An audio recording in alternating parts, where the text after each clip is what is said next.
Perkenalkan, nama saya Ismi Maulida Mustari dari Prodi PAIA semester 3. Jadi di sini saya akan membuat video perencanaan pembelajaran PAI tentang konsep dasar perencanaan pembelajaran.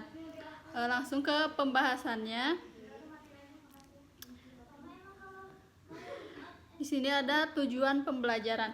Tujuan pembelajaran adalah penyataan yang menggambarkan hasil belajar yang diharapkan dicapai oleh peserta didik setelah mengikuti kegiatan pembelajaran tertentu.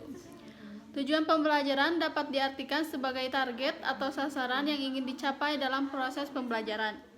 Tujuan pembelajaran harus memenuhi beberapa kriteria, yaitu yang pertama ada jelas, yang kedua ada terukur, yang ketiga ada realistis, dan yang keempat ada berkaitan dengan kurikulum.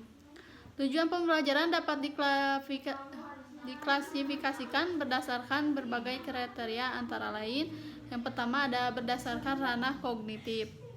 Tujuan kognitif atau ranah kognitif adalah ranah yang mencakup kegiatan mental.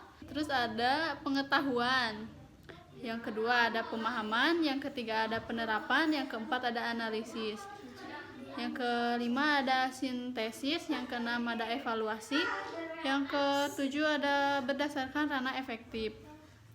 Selanjutnya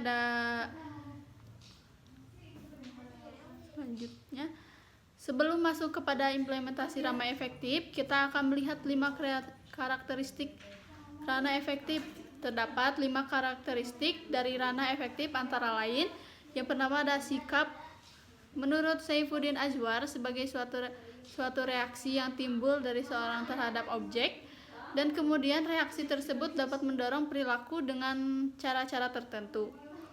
Selanjutnya, ketika kita melihat ranah efektif, ini merupakan tujuan pembelajaran yang tidak mudah untuk diukur, karena guru hanya membantu siswa dalam menerima stimulus nilai suatu pembelajaran. Selebihnya guru hanya bisa memantau dan membimbing siswa untuk mencapai tujuan tersebut. Langsung ada berdasarkan ranah psikomotor.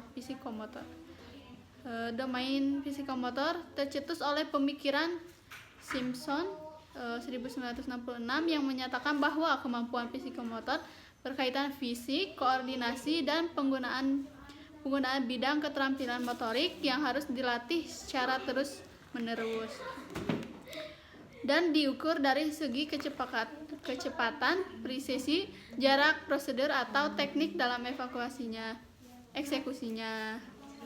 Selanjutnya, materi pembelajaran. Materi pembelajaran adalah pengetahuan, keterampilan, dan sikap yang harus dikuasai peserta didik dalam rangka memenuhi standar kompetensi yang telah ditetapkan. Materi pembelajaran menempati posisi yang sangat penting dari keseluruhan kurikulum yang harus dipersiapkan supaya di pelaksanaan pembelajaran bisa mencapai sasaran. Terus selanjutnya ada jenis-jenis materi pembelajaran. Yang pertama ada fakta, yang kedua ada konsep, yang ketiga ada prinsip, yang ketiga ada prosedur, dan yang keempat ada nilai. Selanjutnya ada prinsip materi pembelajaran. Yang pertama ada relevansi, yang kedua ada konsistensi, yang ketiga ada adekuensi, dan selanjutnya ada aspek-aspek materi pembelajaran.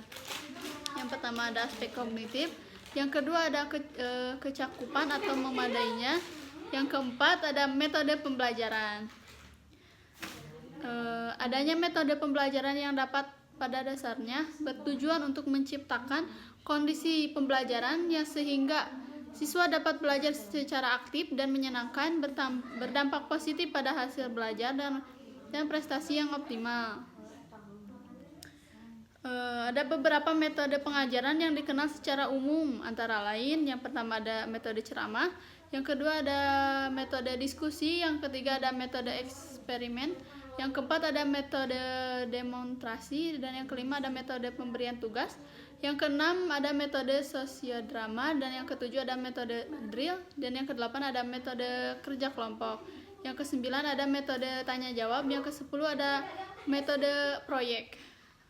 Langsung ke kesimpulannya, perencanaan pembelajaran merupakan penjabaran, pengayaan, dan pengembangan dari kurikulum dalam membuat perencanaan pembelajaran tertentu pembelajaran. Tentu saja guru selain mengacu pada tuntunan kurikulum juga harus mempertimbangkan situasi dan kondisi serta potensi yang ada di sekolah masing-masing. Sekian dari saya. Mohon maaf bila ada banyak kekurangan. Wassalamualaikum warahmatullahi wabarakatuh.